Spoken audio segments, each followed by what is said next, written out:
Hey everybody, it's your girl Sapphire-J. Welcome to another episode of the Sapphire-J TV. Now, currently we are in the Rejection series. If you have not watched any of the previous series, I would challenge you to go and watch it, because at this point we're actually doing things in a sequence when it comes to rejection, how it may have come about, where it rooted from, the different effects of rejection. Now today my topic is afraid to be me. Now my question to you is, are you truly afraid to be who you were created to be?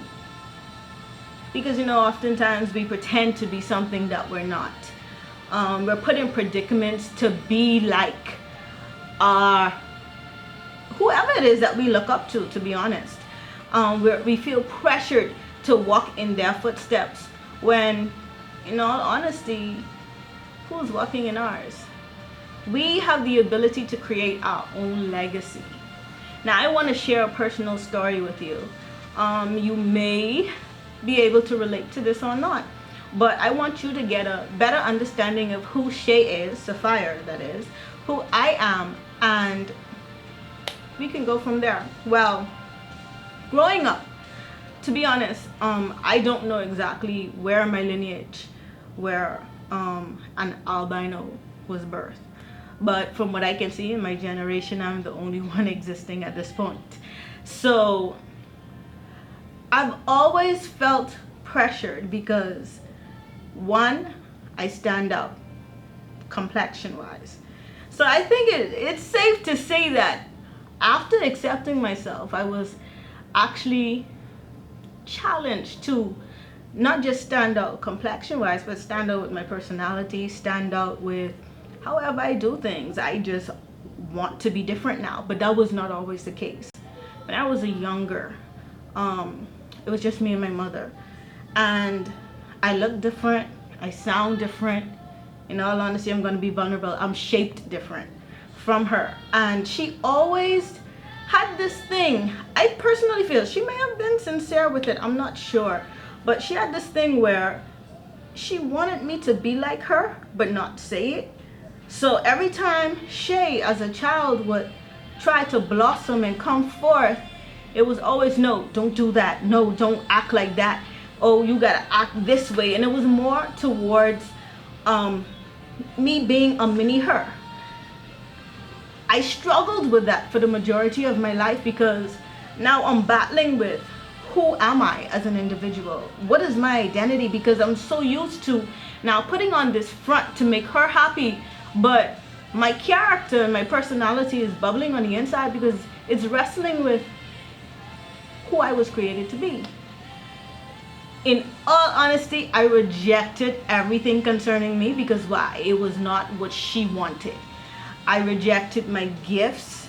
My gifts were different. For those who know me or may have known about my ministry prior to these webisodes, I do spoken word. I never wanted to do poetry.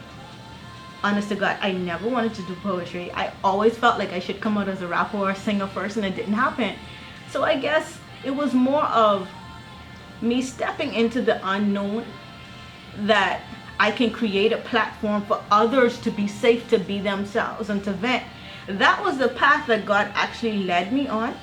And if I had not come into that place of discovering who I am, many people under the sound of my voice, or many people that I may have encountered some way or form within my lifespan, may not have been free to be them.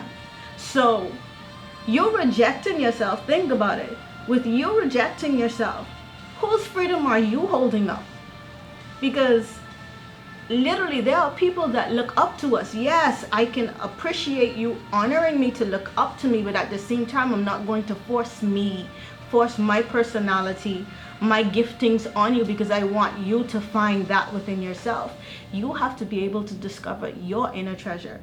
Yes, we can help guide you to the place to discover who you are, but the one way to literally demolish self-rejection is firstly by self-acceptance. And To be honest, my story, I would say that my character was nasty in the process of finding who I am, because fear arose. I felt that if people knew who I was, because I'm not perfect, I wanted them to believe that I am. If they knew who I was, they would not want to be around me. I sabotaged so many relationships because I had that fear of them getting close to me, and with you coming close to me, that means I have to be vulnerable, and I was never put in a place of vulnerability before. So I had a fear of trusting people because I didn't know if they were going to follow in her footsteps of wanting me to imitate them. So when I found out that they actually loved my character, they loved my personality, that brought a different level of fear, because I've never had that weight or that amount of freedom to be me. And you have to be you. Like, I'm begging you, you have to be you. If you don't be you, businesses won't open. Literally, like, the creations that are on the inside of you, within your mind frame, your thought pattern, like, if you don't walk into that, who's going to be the next billionaire? Who's going to create the next TV shows, the next movies? You can't be what you imitate or what you see on TV. You have to be, and I'm begging you to be you. And in order to reject your rejection, you have to come into acceptance of who you are. No more sabotaging.